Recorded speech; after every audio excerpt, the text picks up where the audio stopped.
ጤና ይስጥልኝ አድማጮቻችን፣ ተመልካቾቻችን እንደምን አላችሁ? እንደምን ሰነበታችሁ? ግርማ ካሳ ነኝ። ይህ ዋሜራ ነው።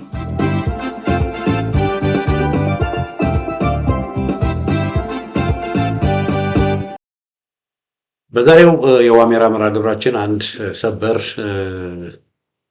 ዜና አለ። እሱን በተመለከተ ኢትዮጵያውያንን በስፋት እያነጋገረና ግራ እያጋባ ያለ ዜና አለ።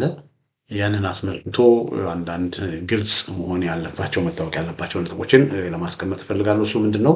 የአሜሪካ ኢሚግሬሽን አይስ የሚባለው የአሜሪካ ኢሚግሬሽን አንድ ኢትዮጵያዊን ዲፖርት አድርጓል እና ያንን ኢትዮጵያዊን ደግሞ ዲፖርት በሚያደርግበት ጊዜ እንደ ምክንያት አድርጎ ያቀረበው ይሄ ወንድም ይሄ ኢትዮጵያዊ የፋኖ አሸባሪ ተብሎ በሶስተኛ ምዕራፍ ላይ ያለ አሸባሪ ተብሎ ከተሰየመ ድርጅት ጋራ ይሰራል በሚል ነው። እንግዲህ ይሄንን የኢሚግሬሽን የአሜሪካ ኢሚግሬሽን በዚህ ሰው ጉዳይ ላይ የሰጠው አስተያየት እና ያን አስከትሎ አሜሪካ ፋኖን እንደ አሸባሪ አድርጋ ቆጠረች የሚል በጣም የተጋነነ በጣም ከእውነት የራቀ ወሬዎች በቃ በጣም በስፋት እየተናፈሱ ስለሆነ ይሄ ነገር ምንድነው ያለው? ምንድነው የሆነው? ምንድነው የተፈጠረው በሚለው ጉዳይ ላይ ግልጽ መሆን ስላለበት ሁሉም ኢትዮጵያዊ መስማት ስላለበት ይሄንን ዝግጅት ይዤ ቀርብ ያለሁኝ። እንግዲህ ይሄ ወንድም ነው ዲፖርት የተደረገው ሰለሞን ቦጋለ ይባላል። እኔ በቅርበት አውቀዋለሁኝ። ከዚህ በፊት ለንደን ነዋሪ የነበረ ጊዜ የሶሻል ሚዲያ አክቲቪስት ነው እና እንደ አክቲቪስት አውቀዋለሁኝ። ከኔም ጋር እንተዋወቃለን። የፌስቡክ ጓደኛሞችም ነበር። ከዛ በኋላ ወደ አሜሪካ ይመጣል። ወደ አሜሪካ ከመጣ በኋላ አንድ ጊዜ በሆነ መድረክ የሆነ ዝግጅት ዋሽንግተን ዲሲ ተደርጎ ነበር። እንዳጋጣሚ እኔ የምመራው ዝግጅት ነው የነበረው ዝግጅቱ እና እዛ ስብሰባ ላይ እሱም ተገኝቶ ነበር እና እዛ ተዋወቅን። ሰለሞን ቦጋለ አለ እንዴት ነህ ተባባል። ለመጀመሪያ ጊዜ በአካል መተዋወቃችን ማለት ነው።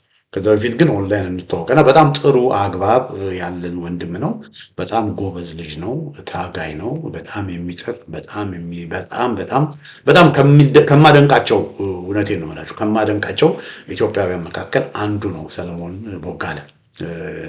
በተለይም ደግሞ ህዋትን ለማስወገድ ትግል ሲደረግ ከዛን ጊዜ ጀምሮ ነው ማለት እና ኮንሲስተንት የሆነ አገሩን የሚወድ ህዝቡን የሚወድ ሳይታክት ደከመኝ ሳይል የሚሰራ የሚለፋ በጣም ብዙ ያደረገ ወንድም ነው እና ይሄንን ወንድም ነው እንግዲህ የአሜሪካኖች ዲፖርት ያደረጉት ወደ ኢትዮጵያ እንዲመለስ ያደረጉት እና ይሄ ወንድም ከለንደን ሁሉ ወደ ሀገር ቤት በመግባት ያኔ ህወሓቶች ከአማራው ሊግ ጋራ ሂሳብ እናወራርዳለን ብለው ወደ ጎጃም ወደ ጎንደር ወደ ሸዋ ወደ ምናምን ደብረ ሲና የገቡ ጊዜ ጦርነት እንዳደረጉ ታስታውሳላችሁ አይደል? ህወሓቶች ያኔ እና የዛን ጊዜ ክተት ታውጆ ስለነበረ ህወሓትን ለመከላከል ከህዝቤ ጋር እሆናለሁ ብሎ ከለንደን ወደ አሜሪካ ወደ ሀገር ቤት መጥቶ እዛው ሀገር ቤት ድረስ ሄዶ በቃ እዛ ላሉ ፋኖችን ለመከላከል ለምንም የድርሻውን ሲያበረክትና የድርሻውን ሲሰራ የነበረ እውነቴን ነው የምላችሁ በጣም ቦልድ የሆነ ውሳኔ የወሰነ ሰው ነው። ከለንደን ከአውሮፓ ቀጥታ ኢትዮጵያ ሄደን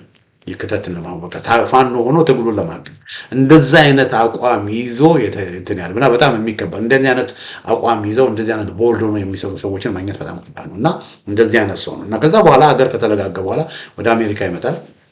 ወደ አሜሪካ መጥቶም ያው ጥገኝነት ይጠይቃል። እንግዲህ እኔ ሳገኘው ጥገኝነት መጠየቁ ነበር።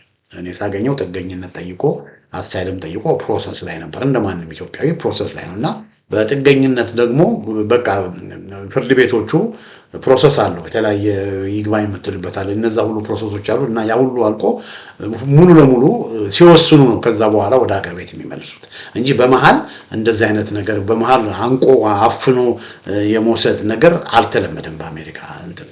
ነገር ግን ምንድነው የሆነው? አሁን የፍርድ ቤት ጉዳዩን እየተከታተለ ባለበት ጊዜ ቀጠሮ ተሰጥቶት በቀጠሮ ጊዜ አይስ የሚባሉ ኢሚግሬሽን ከስተም ሰርቪስ ይባላሉ። አይስ የሚባሉ በኢሚግሬሽን ውስጥ የሚሰሩ ሰዎች ናቸው። አይስ የሚባሉ ያው ይይዙትና ከያዙት በኋላ ያው ማርች 5 ቀን ወደ ሀገር ቤት እንዲመለስ ዲፖርት ያደርጉታል ማለት ነው። ኢቭን የህግ ስርዓቱ የህግ ሂደቱ ሳይጠነቀቅ እና ህግ ወጥ በሆነ መንገድ ነው ያን ያደረጉት እና አይስ እንዲህ አይነት ነገር ማድረግ ጀምሯል። አድማጮቻችን፣ ተመልካቾቻችን ሁላችንም እንደምታውቁት በሚኔሶታ በተለይ የትራምፕ አስተዳደር ከመጣ በኋላ የአሜሪካንን ህግ እየጣሱ የአሜሪካንን ህግ ራሱ የአሜሪካንን አሰራር ሁሉ እያፈረሱ ምንድነው የሚያደርጉት? ወደ ዜጎችን እያፈሱ በቃ ነጭ ያልሆኑ ዜጎችን በሙሉ እያፈሱ በቃ በጉልበት የማስወጣት ስራ በጣም ህዝብን የማሸበር ስራ የትራምፕ አድሚኒስትሬሽን የትራምፕ አስተዳደር እያደረገ ያለበት ሁኔታ ነው ያለው። በብዙ ቦታዎች በፍርድ ቤት የታገደበት አንዳንድ የሚወስዷቸው የሚያደርጓቸው የነበሩ እርምጃዎችን ፍርድ ቤቱ እንዲያቆሙ ሁሉ የተገደዱበት ሁኔታ አለ እና ያን አስከትሎ እነዚህ የአይስ ኤጀንቶች የኢሚግሬሽን ኤጀንቶች በቃ በየከተማው ሁሉ እየገቡ በቃ እነሱን የማይመስሉ ነጭ ያልሆነውን ማህበረሰብ በሙሉ እያሸበሩ ቤት ሰብረው እየገቡ ከህገ ወጥ በሆነ መንገድ በቃ አሜሪካንን ልክ እንደ በቃ እንደ ፓኪስታንና እንደ አፍጋኒስታን ያስመሰላል እና እንደዚህ አይነት ነገር እያደረጉ በጣም ህዝብን እያሸበሩ ያሉበት ሁኔታ ነው ያለው። ከዚህም የተነሳ በአሜሪካን ሀገር በሚኔሶታ ክፍለ ሀገር አይስ ገብቶ ብዙ ነገሮችን ሲያደርግ ህዝቡ ተቃውሞ ሲያሰማ ሁለት ንጹሃን ዜጎችን ራሱ ተቃውሞ ስላደረጉ የገደሉ ሰዎች ናቸው። የኢሚግሬሽን ከስተም ሰርቪስ የሚባል አይስ የሚባሉት ማለት ነው። እና በዚህ ምክንያት በአሜሪካን ሀገር ውስጥ ከፍተኛ ተቃውሞ በእነሱ ላይ ተነስቷል። ተቃውሞ ብቻ ሳይሆን ኮንግረስ ራሱ እነሱ እንግዲህ በሆምላንድ ሴኩሪቲ የሚባል ዲፓርትመንት አለ። የሀገር ደህንነት ሚኒስቴር መስሪያ ቤት ነው ሆምላንድ ሴኩሪቲ የሚሉት። እንደገና ደግሞ የውጭ ግንኙነት አለ የዲፓርትመንት ኦፍ ስቴት የሚባለው። እነዚህ የተለያዩ ዲፓርትመንቶች ናቸው እና ይሄ የሆምላንድ ሴኩሪቲ የሚባለው ራሱ አይስ እዛ ውስጥ ያለው አይስ ህገወጥ በሆነ መንገድ ብዙ ነገሮችን እያጠፋ ስለሆነ የአሜሪካ ኮንግረስ እና ሴኔት ሁሉ ለሆምላንድ ሴኩሪቲ የሚሰጠውን ባጀት ሁሉ እስከ ማገድ ደርሷል። በተለይ የሆምላንድ ሴኩሪቲ ኃላፊዋ ሴት ናት። ከኃላፊነቷ መባረር አለበት። በሚኔሶታ ለሞቱት ሰዎች በየጊዜው ደግሞ የፍርድ ቤት ማዘዣ ሳይዙ በር እየገነደሱ ማስክ ፊታቸውን በማስክ ተሸፍነው መኪኖቻቸው ታርጋ የላቸው ልክ እንደ አሸባሪ መኪናዎቻቸው ታርጋ የላቸው በዘፈቀደ በየቦታው እየሄዱ በቃ ህዝቡ ሰላም እንዳያገኝ እያደረጉ በመሆናቸው ከኮንግረስ ከህዝብ ተወካዮች ከፍተኛ ተቃውሞ ተነስቶባቸው የነሱ አለቃ ሁሉ ሳይቀር በቃ ከፍተኛ በቃ ከአንድ ሳምንት በፊት ኮንግረስ ቀርባ ቃለ መጠይቅ ተደርጎላት በቃ እንደ እሳት እንደ ጥብስ ነው የጠበሷት። የኮንግረስ አባላት እየተፈራረቁ የሰራችውን ወንጀል ያደረገችውን ወንጀል በአሜሪካኖች ላይ የፈጸመችው ያለችውን ነገር በሙሉ ዘረኝነቱን ይሄን ሁሉ ነገር አጋልጠው ልክልኳን ያገቧት እና ያንን ተከትሎ መቋቋም ስላልቻለች በሷ ላይ የደረሰው ናዳ ደግሞ ትራምፕን ራሱ ኢምባራስ ስላደረገው ስላዋረደው ትራምፕ ምንም ምርጫ የለውም እሷን ከኃላፊነት እንድትነሳ አድርጓል።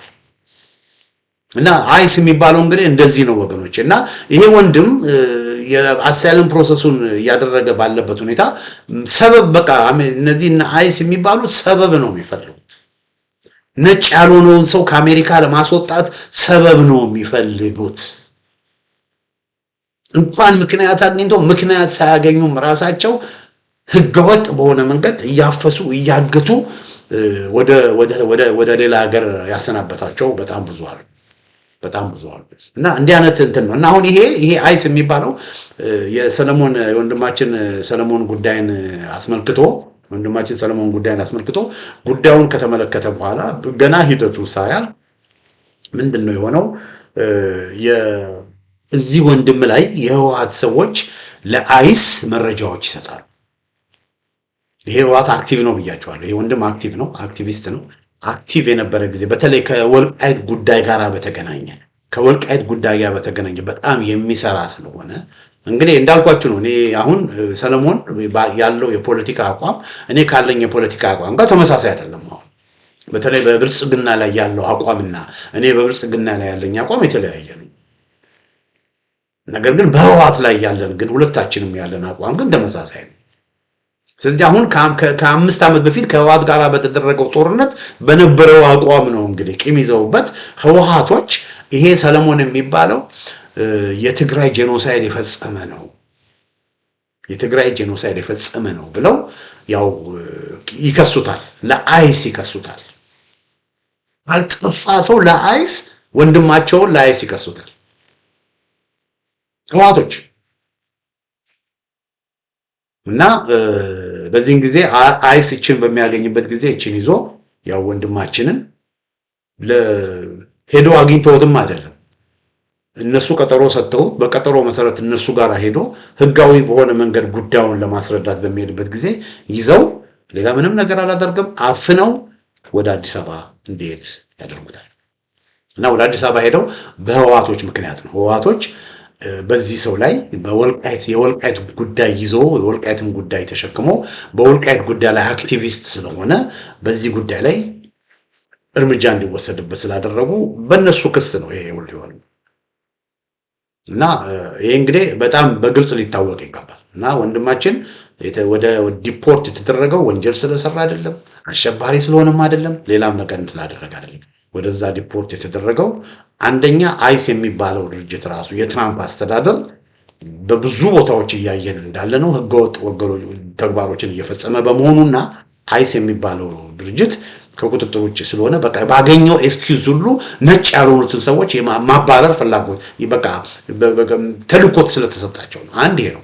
ሁለተኛ ደግሞ ህወሓቶችም ራሳቸው በዚህ መልኩ ለአይስ መረጃዎች ትክክለኛ መረጃዎች እኮ ቢሰጡ ጥሩ ነው፣ ግን መረጃዎችን አጣመው ስፒን አድርገው የአይስ ሰዎች እንደ ሰለሞን ቦጋለ ያሉትን ከአሜሪካ እንዲያስወጡ በማድረጋቸው ነው። እዚህ ጋር አሉላ ሰለሞን የጻፈውን ላንብብላችሁ። እዚህ ጋር ታዩታላችሁ። ይሄ አሉላ ሰለሞን የጻፈው ነው። አሉላ ሰለሞን ምንድነው የሚለው? ዛሬ ከአሜሪካ መባረሩን ዲፖርት መደረጉን ይፋ የሆነው የፋኖ አባል ይላል። የፋኖ አባል ይላል። ተመልከቱ። አንደኛ ሰለሞን የፋኖ አባል አይደለም። ሰለሞን የፋኖ አባል አይደለም። ሰለሞን አንድ በውጭ ሀገር የሚኖር ሰው ነው። የፋኖ አባል አይደለም። ግን ሰለሞንን እንደ ፋኖ አባል አድርጎ ነው ይሄ ህወሓቱ ወያኔው አሉላ ሰለሞን እንደዚህ እየተናገረ ያለው። አድማጮቻችን፣ ተመልካቾቻችን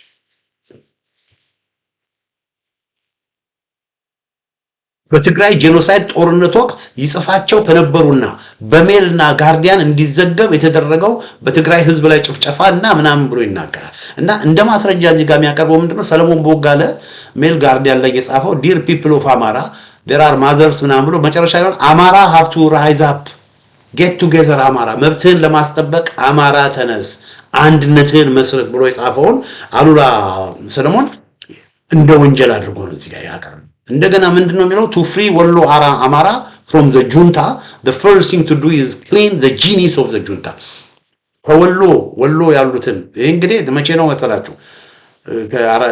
ወሎ ያሉትን ወሎን ከጁንታ ማለት ወያኔ ነው። ወሎን ከጁንታው ለማዳን ጁንታው ውስጥ ያለውን ሰይጣን ማባረር ያስፈልጋል ነው ያለው።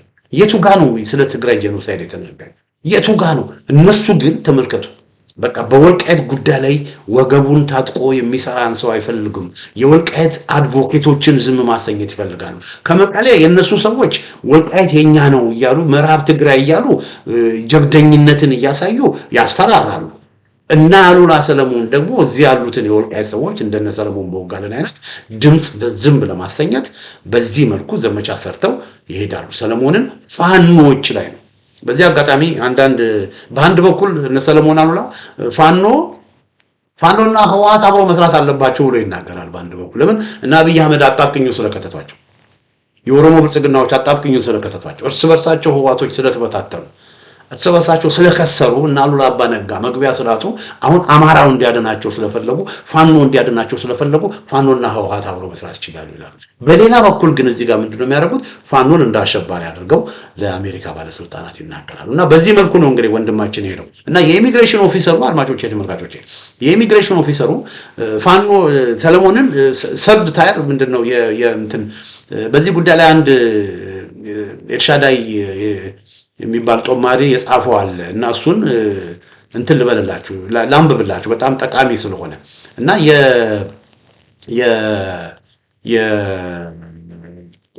የኢሚግሬሽን ኦፊሰሩ በዚህ ጉዳይ ላይ የሰለሞንን ጉዳይ ሲል ፋኖን አሸባሪ ሶስተኛ ምድብ አሸባሪ ተብሎ የተመደበ ሰው ነው፣ የተመደበ ድርጅት አባል ነው ብሎ ነው እንግዲህ የጻፈው። እና ኤልሻዳይ የጊዮን ልጅ የሚባለው የጻፈውን ላንብብላችሁ በጣም ቁልፍ ስለሆነ እና እዚህ ጋር አድማጮቼ፣ ተመልካቾቼ ወደዛ ከመሄዴ በፊት የአሜሪካ የአሸባሪ ሊስትን በተመለከተ የአሸባሪ ድርጅቶችን ሊስት ኮምፓይል የሚያደርገው የሚጽፈው የአሜሪካ መንግስት የውጭ ግንኙነት መስሪያ ቤት ነው፣ ዲፓርትመንት ኦፍ ስቴት ነው እንጂ ሆምላንድ ሴኩሪቲ አይደለም። ሆምላንድ ሴኩሪቲ በዚህ ጉዳይ ላይ አያገባውም እና ሁሉን ነገር ሊስት አላቸው። አሜሪካ በቃ አሸባሪ ድርጅት ተብሎ የተሰየመ ሊስት ዝርዝር አላቸው እና የዚህ ዝርዝር እንትን አሜሪካኖች ያላቸው የዚህ ዝርዝር ሊስት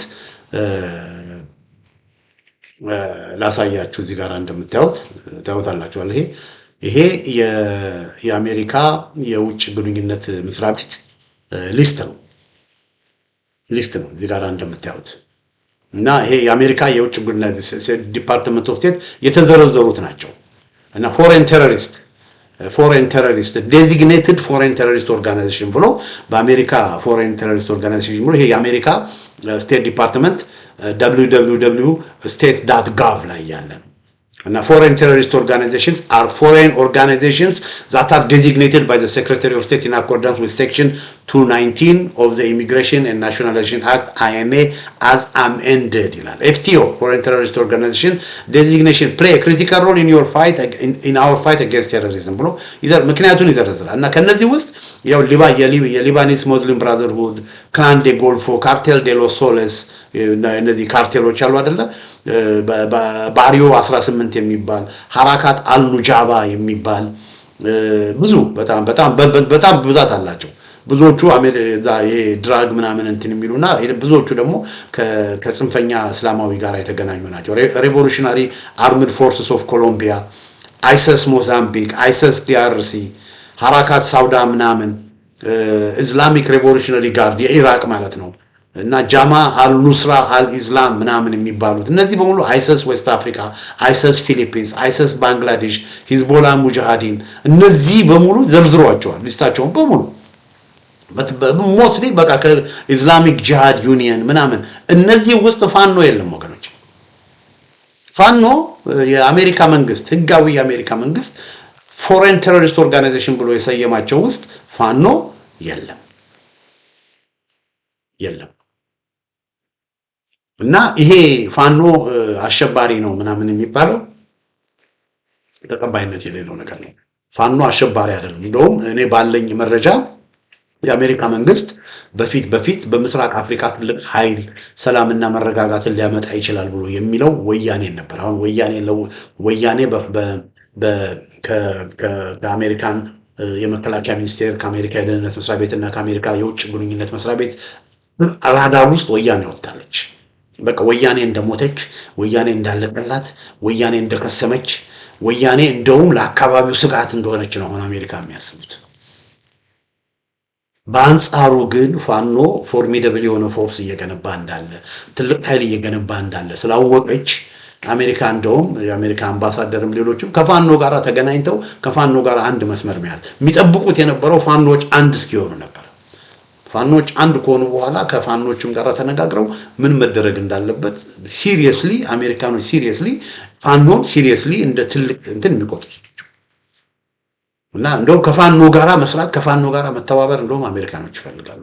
ፋኖን ኦንቦርድ ማድረግ እንደውም አሜሪካኖች ይፈልጋሉ። እንኳን ፋኖን አሸባሪ አድርገው ሊቆጥሩ ያውቃሉ እኮ ፋኖች እኮ ብዙ ቦታዎች እኮ ነው የሚያስተዳድሩት። ፋኖች በሚያስተዳድሩት ቦታ ምን ያህል ችግር ተፈጠረ ብለን ብንጠይቅ በጣም ጥቂት ነው የምናየው። ነገር ግን አገዛዙ በሚያስተዳድራቸው ቦታዎች ግን ስንት ሰቆቃ ስንት እልቂት አይደለም ወይ ታያል። እና ይሄን ሁሉ ነገር አሜሪካኖች ያውቃሉ። ስለዚህ በአሜሪካ የውጭ ግንኙነት መስሪያ ቤት፣ በአሜሪካ የመከላከያ መስሪያ ቤት፣ በአሜሪካ የደህንነት መስሪያ ቤት ውስጥ ዘንድ አድማጮቻችን ተመልካቾቻችን ለፋኖ ትልቅ ቦታ ነው ያላቸው እና ፋኖን እንደ አሸባሪ የመቁጠር ፍላጎትም የላቸውም አሜሪካኖች፣ ዝንባሌም የላቸውም። ታዲያ ይሄ የኢሚግሬሽን ከስተም ሰርቪስ የኢሚግሬሽን ኦፊሰር ሰለሞንን የፋኖ አሸባሪ ቡድን ሶስተኛ ክፍል አሸባሪ ቡድን ነው ብሎ ለምን ሰየመ ብለን ካል እንዳልኳችሁ ይሄ የኢሚግሬሽን ሰርቪስ የሚባሉት አንደኛ ምክንያት ነው የሚፈልጉት፣ ትንሽ ምክንያት ነው የሚፈልጉት። ሁለተኛ በዛ ጉዳይ ላይ ለምን በሚለው ጉዳይ ላይ አንድ የተጻፈ ጽሁፍ አለ። እሱን አነብላችኋለሁ። በጣም ኢምፖርታንት ይሆነ ኤልሻዳይ የጊዮን ልጅ የጻፈው ነው እና ምንድነው የሚለው ፋኖና ይሄ በደንብ ተከታተሉ። በጣም ኢምፖርታንት ስለሆነ ነው።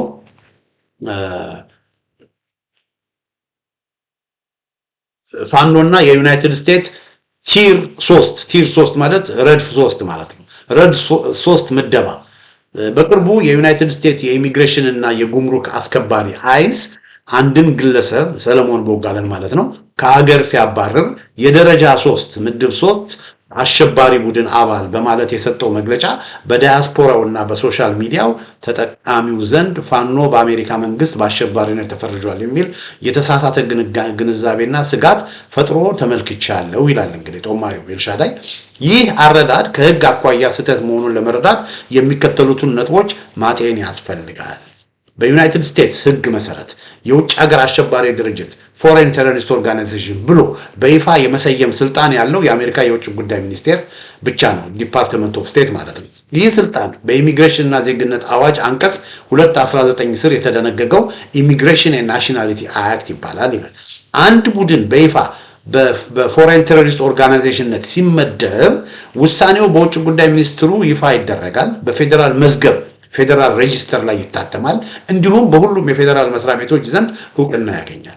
በተጨማሪም እንዲህ አይነቱ ምደባ ከፍተኛ የህግ መዘዞችን የሚያስከትል ሲሆን ቁሳቁስ ድጋፍ ለሚሰጡ አካላት የወንጀል ቅጣትና ሰፊ የፋይናንስ ማዕቀቦችንም ያካትታል። በአሁኑ ወቅት ፋኖ በውጭ ጉዳይ ሚኒስቴር በሚያዘው ይፋዊ የውጭ አሸባሪ ድርጅቶች ዝርዝር ውስጥ የለም። ይሄ የምታዩት ማለት ነው፣ ዝርዝር ውስጥ የለም። እንዲሁም በአሸባሪዎች ማግለያ ዝርዝር ቴሮሪስት ኤክስክሉዥን ሊስት ውስጥም አልተካተተም። እንግዲህ እዚህ ውስጥ የአሸባሪ ሊስት አለ። ከአሸባሪ ሊስት ውስጥ ደግሞ የወጡትንም ይዘረዝራል። የወጡትም ውስጥ የለም ፋኖ፣ አሁን ያሉትም ውስጥ ፋኖ የለም። ጭራሽ እንደውም እዚህ በቃ በስቴት ዲፓርትመንት ፋኖ እንደ አሸባሪ ታስብ እንኳን ሊቆጠር ታስበው ማያውቅ። እንዳልኳችሁ የአሜሪካ ስቴት ዲፓርትመንት፣ የአሜሪካ ኤምባሲ፣ የአሜሪካ አምባሳደሮች በስቴት ዲፓርትመንት ስር ናቸው። በሴክሬታሪ አሲስታንት ሴክሬታሪ ፎር አፍሪካን አፌርስ ስር ናቸው የኤምባሲ ሰራተኞች በሙሉ።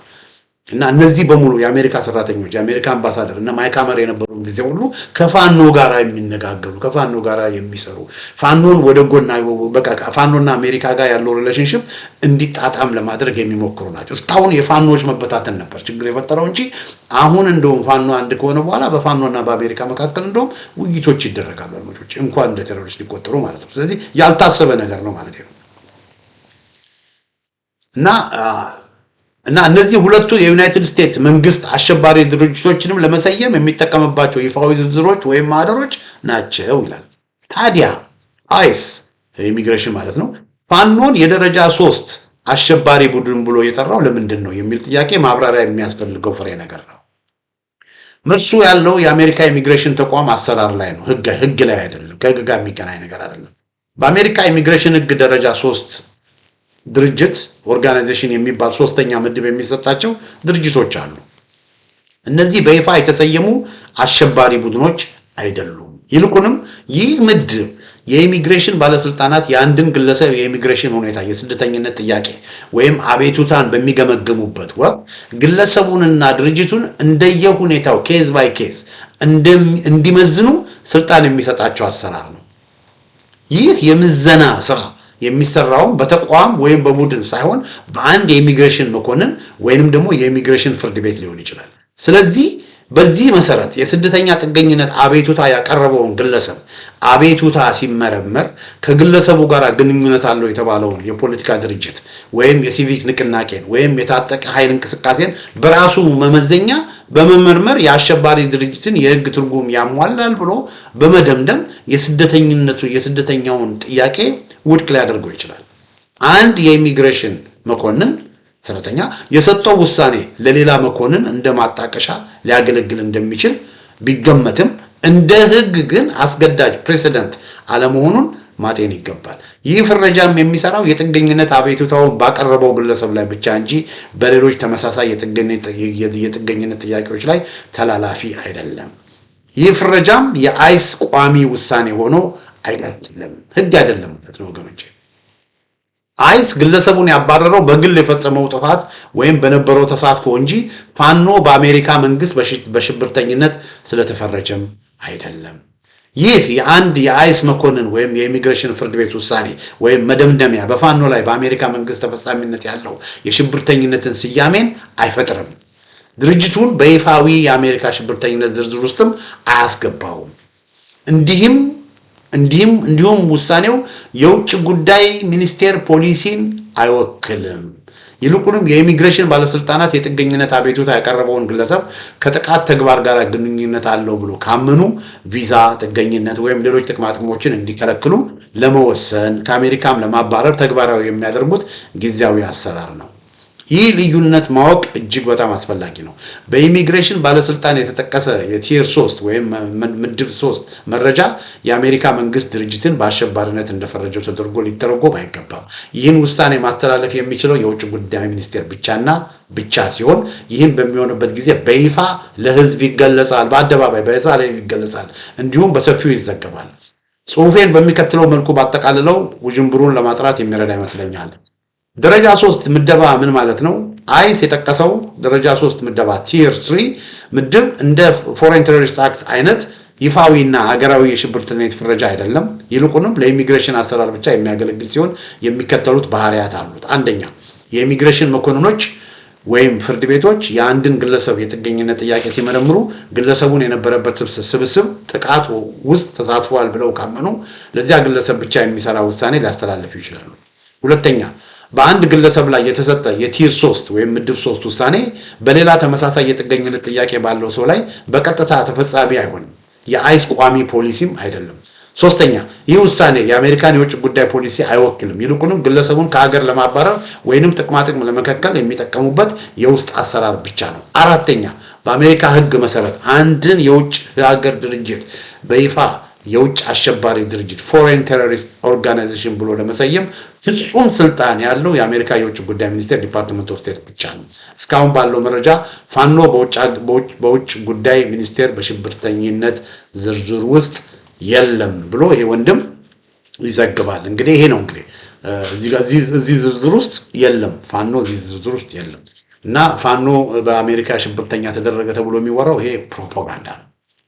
እንደውም አድማጮች የተመልካቾች በእርግጠኝነት የምነግራችሁ የአሜሪካ መንግስት የውጭ ግንኙነት መስሪያ ቤት እንደውም ከፋኖ ጋር አብሮ መስራት እንደሚፈልግ ከፋኖ ጋር አብሮ መተባበር እንደሚፈልግ ነው መረጃዎች የሚጠቁሙኝ። ለምን ፋኖ አሜሪካኖች ከምንም ነገር በላይ ስታቢሊቲን ይፈልጋሉ። እዛ አካባቢ በምስራቅ አፍሪካ አሸባሪዎች እንዲስፋፉ አይፈልጉም። በምስራቅ አፍሪካ አሸባሪዎች እንዲበዙ አይፈልጉም እና ያን አካባቢ የሚያረጋጋላቸው ሲሆን አብይ አህመድ ማረጋጋት እንዳልቻለ አሜሪካኖች ገብቷቸዋል። አድማጮች አብይ አህመድ እና የኦሮሞ ብልጽግና በጦርነት ላይ ጦርነት፣ በግጭት ላይ ግጭት፣ በመፈናቀል ላይ መፈናቀል ላይ እያመጡ እንደሆነ ገብቷቸዋል። አገርን አስተዳድረው መቀጠል እንደማይችሉ ገብቷቸዋል። ልብ ያውቃሉ አሜሪካኖች። የኦሮሞ ብልጽግና ፌል ያደረገ ብልጽግና በማንኛውም ጊዜ ሊወድቅ የሚችል ብልጽግና መንግስት እንደሆነ ያውቃሉ። እንኳን ፋኖ አዲስ አበባ ውስጥ አመጽ ተነስቶ ነገሮች አውት ኦፍ ኮንትሮል ሊሆኑ እንደሚችሉ አሜሪካኖች ያውቃሉ። ስለዚህ እንደ ተጠባባቂ ኃይል አሁን እያዩት ያለው ፋኖን ነው። ፋኖ ለኢትዮጵያ ውስጥ ብቻ ሳይሆን ከኢትዮጵያ ህወሓት ወድቃለች፣ ህወሓት ሞታለች፣ ህወሓት በስብሳለች ወገኖች። ኦነግ ነው የምታውቁት ነው። ኦነግ የለም። የትኛው ኦነግ እኮ ልክ እንደንትን በቃ ተበታትኖ እኮ አብዛኛው ኦነግ እኮ ሽፍታ ሆኗል እኮ ወገኖች። መንገድ እየዘጉ ማገት፣ መንገድ እየዘጉ መገደል ሆኗል እኮ ስራቸው። እየተደራጀ ያለው በኮር በክፍለ ጦር በእዝ እየተደራጀ ያለው መንግስት ለመሆን ሀገር ተክቶ 4 ኪሎን ተቆጣጥሮ መንግስት ሆኖ ለመስራት እየሰራ ያለው ፎርሚደብል ፎርስ ትልቅ ኃይል ያለው ፋኖ እንደሆነ ያለው እና እነሱ የሚፈልጉት ስታቢላይዝ አገር ማረጋጋት የሚችልን ኃይል ነው የሚፈልጉት እና ያንን ደግሞ ፋኖ የሆነ እንዳለ ያውቃሉ። ስለዚህ አሜሪካኖች ፋኖን በምን ታምር ሽብርተኛ አድርገው አይቆጥሩትም። ደግሞ ሽብርተኛ አድርገው ለምን ይቆጥሩት? እና ይሄ ነው። ግን እዚህ ጋር ወደ ይሄን ያሁን ዝግጅት ከማጠናቀቂያ በፊት ግን ወደ ህወሓቶች ለመልሳችሁ እፈልጋለሁ። ህወሓቶች አሁንም ተመልከቱ፣ በአንድ በኩል ከፋኖ ጋር አብረን መስራት እንፈልጋለን ይላሉ በአንድ በኩል፣ በሌላ በኩል ግን የአማራውን ማህበረሰብ አሸባሪ ብለው ፋኖን አሸባሪ ብለው ይጠራሉ። ትግራይ ላይ ለተፈጸመው ጥፋት፣ ትግራይ ላይ ለተፈጸመው ነገር የትግራይን ህዝብ የጨረሱት መከላከያዎች ናቸው እና አብይ አህመድ ናቸው። የትግራይን ህዝብ ላይ ወንጀል የፈጸሙት ኤርትራውያኖች ናቸው። ግን ኤርትራውያኖችን አሸባሪ ቴሮሪስት ብለው ሲከሱም ሲናገሩ እነዚህ የወያኔ ሰዎችን አንሰማም። አንድም ጊዜ ሻዕቢያዎችን ቴሮሪስት ብሎ አሉላ አባነጋ ሲጠራ ተሰምቶ አያል። ነገር ግን ፋኖን ግን ቴሮሪስት ይላል። እና እነዚህ ሰዎች በአማራው ላይ ያላቸው ጥላቻ በጣም ስር የሰደደ እንደሆነ እዚህ ጋር ልብ በሉ። ስለዚህ በአንድ በኩል ከህወሓት ጋር ከፋኖ ጋር እንስራ ብሎ የሚያወሩት ሁሉ አሁን መላው ስለጠፋቸው የነሱ ድርጅት ህወሓት ስለተንኮታኮተ ባዶ እየመጣ በህዝብ እየተተፋ ስለሆነ አማራውን ይዘን አትሊስት እንዳን የሚል ነገር ስላለባቸው ነው ፋኖ ፋኖ ፋኖ የሚሉት እንጂ በውስጥ ውስጡን ተመልከቱ። ፋኖን በትግራይ ላይ ጄኖሳይድ እንደፈጸመ፣ አማራው የትግራይን ማህበረሰብ እንደጨረሰ፣ አማራው የትግራይ ማህበረሰብን እንዳረደ፣ አማራው ለትግራይ ማህበረሰብ አሁን ላለበት የትግራይ ማህበረሰብ እልቂት ውስጥ እንደገባ አድርገው እየተናገሩ ያሉት ግን እንደዚህ ናቸው።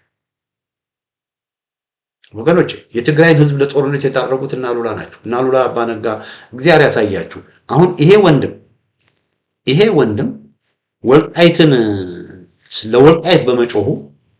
ለወልቃይት በመጮሁ አሸባሪ ተብሎ ወደ ሀገሩ ታወቁ። ምንም የሰራው ወንጀል የለም። ወንጀሉ ለወልቃይት ህዝብ በመቆሙ ነው። እና እነሱ አሁን ከአሜሪካ ዲፖርት በመደረጉ የጎዱት መስሏቸዋል። አይደለም። አሜሪካ ስለተኖረ ወይም ስላልተኖረ አይደለም። የሰው ልጅ ህይወት፣ የሰው ልጅ ደስታ፣ የሰው ልጅ ሰላም የሚጠበቀው አሜሪካ ስለተኖረ አይደለም። ይሄ ወንድም ከአሜሪካ በመሄዱ የዚህ ወንድም ህይወት የመጨረሻ አይደለም። አሜሪካን ሀገር እኮ እየኖሩ እኮ ስንት የተበላሹ ሰዎች እኮ አሉ። በየመንገዱ የወደቁ በድራግ በተለያየ ነገር ስንት ራሳቸውን የሚገሉ ራሳቸውን የሚያጠፉ በምናምንቴ ነገሮች የተዘፈቁ እኮ ስንት ጉድ እኮ አለ አሜሪካ ነገሮች። ሂዱ ሎስ አንጀለስ፣ ሂዱ ዲሲ፣ ሂዱ ቶሮንቶ። ይገጣ ቶሮንቶ አሜሪካ አይደለም ለካ፣ ግን ያው እንደ አሜሪካ አስቡ። እነዚህ ቦታዎች ስንት ጉድ እኮ ነው ያሉ ወገኖች። እኛ ኢትዮጵያውያን መካከል እኮ ስንት ጉድ እኮ ነው ያሉ።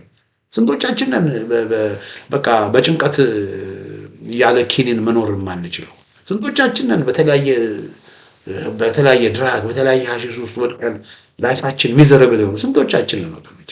አሜሪካ እኮ ስንት ጉድ ማት ጉድ እኮ ነው ያለው። አሜሪካ ስለተመጣ እኮ የሰው ልጅ እኮ ደስ ብሎት ይኖራል ማለት እኮ አይደለም። የት ነው የምንኖረው አይደለም ትልቁ ነገር፣ እንዴት ነው የምንኖረው ነው ደስታችንን ሰላማችንን የሚወስነው። ከማን ጋር ነው የምንኖረው ነው። እግዚአብሔር ከኛ ጋር ከሆነ እግዚአብሔርን በልባችን ካደረግን የትም እንሂድ የጣፈጠ እንቅልፍ ነው የምንተኛው፣ ሰላም አግኝተን ነው የምንኖረው። ስለዚህ ይሄ ወንድም ከአሜሪካ ስለሄደ ህይወቱ ጨለመ ማለት አይደለም። ሀገር አሜሪካ ብቻ አይደለም ወገኖች። ምናልባት እነ አሉላ ሰለሞን እንደዛ ተሰምቷቸው ይሆናል። ግን በጣም የሚያሳዝነውና የሚያሳፍረው ተመልከት፣ እነዚህ ሰዎች ከበሮ እየመቱ ለትግራይ ህዝብ ጦርነት ምንድነው ዘፈኑ ነው እያሉ ትግራይ ትስዕር እያሉ የአማራ ልሂቃን ላይ ሂሳብ እናወራርዳለን ብለው ፋኖ በአማራ ክልል በጎንደር ገብቶ በወሎ ገብቶ በማነው ወያኔ በጎንደር ገብቶ በወሎ ገብቶ በሸዋ ገብቶ ስንት ወንጀሎችን ሲፈጽም ከበሮ እየመቱ ሲደልቁ የነበሩ ሰዎች ነው። እነሱ ሰላማዊ ሆነው እነሱ ሰላማዊ ተብለው እነሱ ንጹህ ተብለው እነ ወንድም ሰለሞን ግን አሸባሪ ሲባሉ አይቀርም። በጣም ያሳዝናል። እና በዚህ አጋጣሚ ከህወሓት ጋራ ፋኖ መስራት አለበት እያላችሁ የምታስቡ ሰዎች አላችሁ። እንዴ መርዷችሁ ነው። ፋኖ ከህወሓት ጋር ሊሰራ አይችልም። ህወሓት መሞት ያለባት መጥፋት ያለባት ለትግራይ ህዝብ መቅርሳ፣ ለኢትዮጵያ ህዝብ መሽገር፣ ለአካባቢው ደግሞ ራስ ምታት የሆነች ክፉ ድርጅት ነው። ይቅርታ ይደረግልኝ፣ በድፍረት ነው ነው የህወሓት መሪዎች የትግራይን ህዝብ ለስቃይና ለመከራ የዳረጉት የህወሓት መሪዎች እና አሉላ ሰለሞን ናቸው የትግራይ ህዝብ ለመከራና ለስቃይ የዳረጉት። ይሄ ሊታወቅ ይገባል። እና ህወሓት ትሙት፣ ህወሓት ትረገም፣ ዳውን ህወሓት ማለት ደግሞ የትግራይን ህዝብ መስደብ አይደለም። በትግራይ ህዝብ ላይ ጄኖሳይድ የፈጸመው ህወሓት ነው። የትግራይ ወጣቶችን በ10 ሺህ የሚቆጠሩ የትግራይ ወጣቶች እጅ እንዳይኖራቸው፣ እግር እንዳይኖራቸው፣ አይን እንዳይኖራቸው ያደረገ ህወሓት። የትግራይን ማህበረሰብ ረመጥ ውስጥ የከተተ ከእሳት ወደ ረመጥ የከተተ ህወሓት ነው። አሁንም የትግራይ ማህበረሰብ ሰላም እንዳያገኝ እያደረገ ያለ ህወሓት ነው። ህወሓት ስላችሁ የነ ደብረጽዮንም ብቻ አይደለም የነ ጻድቃንንም ነው ህወሓት ነው። የትግራይ ህዝብ ከጎንደር ህዝብ ጋር፣ ከኤርትራ ህዝብ ጋር፣ ከወሎ ህዝብ ጋር ሆድና ጀርባ እንዲሆን ያደረጉ፣ እንዲቃቃር ያደረጉ፣ እንዳይስማማ ያደረጉ ህወሓቶች ናቸው። እንደ ህወሓት የትግራይን ህዝብ የበደለ የጎዳ በትግራይ ህዝብ ላይ እልቂት የፈጸመ እንደ ህወሓት የለም እና ዲስገስት ያደርገኛል። እንደ አሉላ ሰለሞን ያሉ እንደ ስታሊን ገብረስላሴ ያሉ ሰዎች በጣም ነው ዲስገስት የሚያደርጉት እና እዚህ ጋር እንዲስላችሁ ከወንድም ሰለሞን ጋራ እስማማለሁ ማለት አይደለም። ከኮሎኔል ደመቀ ጋራ ኮሎኔል ደመቀ በጣም ነው ያናደዱኝ። የአብይ አህመድ አጨብጫቢ መሆናቸው በጣም ያሳፍራል። ኮሎኔል ደመቀ ዘውዱ የሚመጥን አይደለም። ወልቃይት ሰዎች ካሁን ላሁን አብይ አህመድ ወልቃይት ሰጠን ብለው ካሁን ላሁን አብይ አህመድ ከህወሓት ጋር ስለተጣላ አብይ አህመድን ወዳጅ አድርገው ሌላውን የአማራ ማህበረሰብ እየሰደቡ መሆናቸው በጣም ያሳፍራል።